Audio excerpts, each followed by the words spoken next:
Ooh. Oh my gosh. I can see myself in the monitor wearing these headphones. It sucks to be the headphone guy, but I am the headphone guy.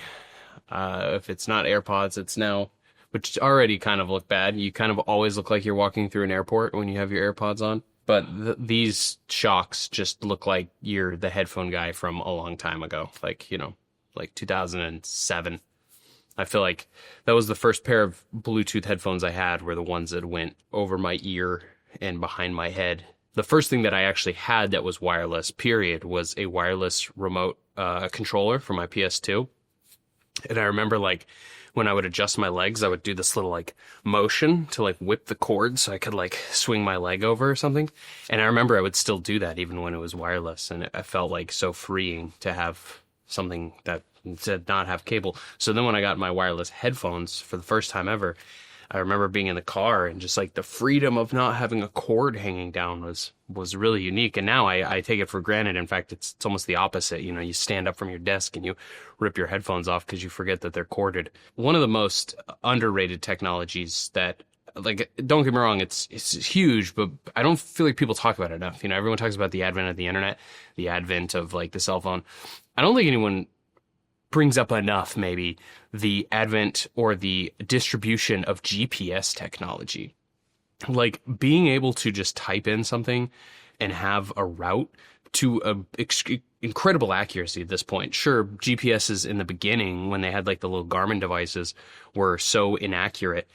People would, like, talk about how my GPS sent me on a wild goose chase, or, it sent me down a road that didn't exist. But I haven't heard anything like that meaningfully in a long time, unless you're going to somewhere weird, because the mapping is just so everywhere. It's live updated, while back in the day, your Garmin had to have the maps downloaded on. So as a road was constructed, it might not be on that Garmin. Well, now it's definitely on your Google Maps or your Apple Maps because it's live updated. So it's been insane.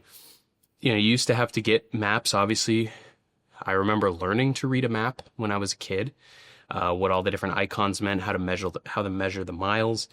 And that's a knowledge that I wouldn't say is completely useless to me now, because I do use it a lot, like on trails, hiking trails and stuff. But for the most part, I never use that. Like, even folding a map, there's a technique that I just don't use. Even then, you had MapQuest, which everyone would print off. And I remember that was kind of the first, because I wasn't quite driving yet, but I was getting really interested in driving. And I remember that was the first time I saw what the trip thing is for. That it's used for. I don't know if that's its only use, but when you push on your odometer, you can reset a number to go. Well, I remember being in a car with my friend's dad, and he was reading MapQuest, and when it said, like, travel 7.2 miles, he would reset, and then so he knew when he was approaching 7.2 miles. And I thought that's a technique that certainly I don't think gets used. Does that trip odometer get used as much now in cars because we have GPSs? I don't know if that was the original intent of those or not. Yeah, I am so, like, generationally, it happens less and less as time goes forward. But for so long, when people would be like, do you know how to get down to the gas station? And I'd be like, oh no, but I'll figure it out. They'd be, okay, so you're gonna drive down here. You're gonna see an Arby's. You're gonna take and I have to check out one. Even in a world of non-maps, I'm never gonna remember any of this. I can't visualize it as you're saying it. And people use the weirdest things as their markers for, they'll be like, oh, do you know that spot with the, like, weird rock with the hanging door on it?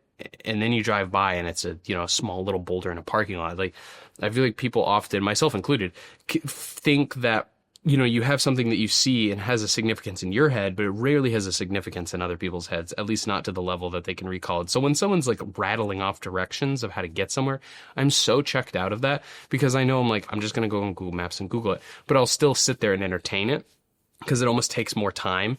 And frankly, it's kind of rude to, like, cut somebody off, but I'll just be like, okay, yeah, by the rock with the swinging door. Yeah, I know where that is. And I'm sitting there thinking, like, I'm a huge liar. How dishonest of me to sit here and play play into your charade. But yeah, now you just Google. I mean, for years to this day, I am a scourer of Google Maps. I find the satellite imagery of it so useful for so many things. Like if I'm going somewhere, I'll just go and look at the parking. I'll look at what does the road area look like, and that helps me so much because I am pretty good with directions. I have a really good sense of my own like internal compass. I kind of know where I'm oriented at almost at all times. So especially if I can go look at the area, get a sense of like this corner store, and then, okay, here's the parking lot. Here's the place that I need to go to. Here's a door on this side. There's other parking on this side. And so when I go there and it's like, you know, chaos and you're trying to pay attention to traffic rather than like being confused by this one linear understanding of your turn by turn direction, I have a better concept of like, oh, there's that corner store, so I do know if I go around here, like now we're on the west side, and then there's another place on the east side. Like it just gives me such a good tool belt to go into, you know, kind of often stressful driving situations or just being lost, you know, having a good idea of the area. And then on top of it, you'd be surprised at the amount of stuff that I've discovered just by being like, what is that thing right there? And zooming in and like, okay, it looks like there's a little access road. There's a little clearing on the trail there. And I've discovered like in my, you know, back in my more exploratory video days, that was how I found nearly every topic was just by Google Maps-ing it.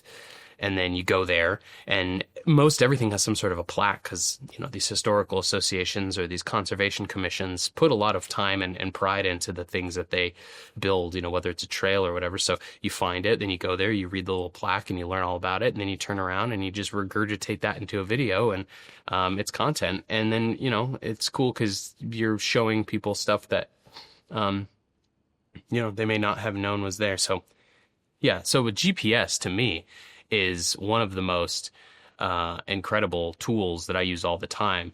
And I really can't imagine a world without it. I know everybody can. That's not a unique take, but I just hear the internet brought up a lot and, you know, cell phones. And, I don't know. I just think GPS is a piece that kind of, because it came at the same time as cell phones, so we kind of like equate it with the advent of the smartphone, but it really wasn't the same technology and it didn't have the same launch. It was a soft launch. But yeah, I mean, I wear a GPS on my wrist at all times. There's a GPS in my pocket pretty much at all times.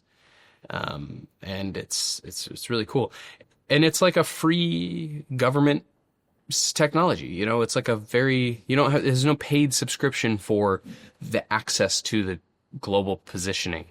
It's just something that has been, I believe, if I'm not mistaken, has been developed and provided by the military as sort of just a public service that we paid for. I don't know what the right terminology is, but it's open source. It's free access.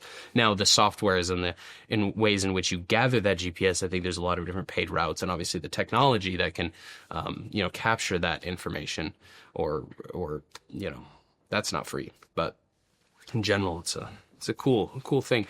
So I guess this isn't the intent of this video, but now that we've sat here talking about it, what is a technology that you think is really underrated that has completely changed the lives of people? And it can be obvious or not obvious, but curious to know. I just sat down to do a quick camera test here with the lighting, and then you get me talking. You give me a microphone and a camera, and that's it. All right, I'm going to put my Bluetooth headphones back on and get back to work.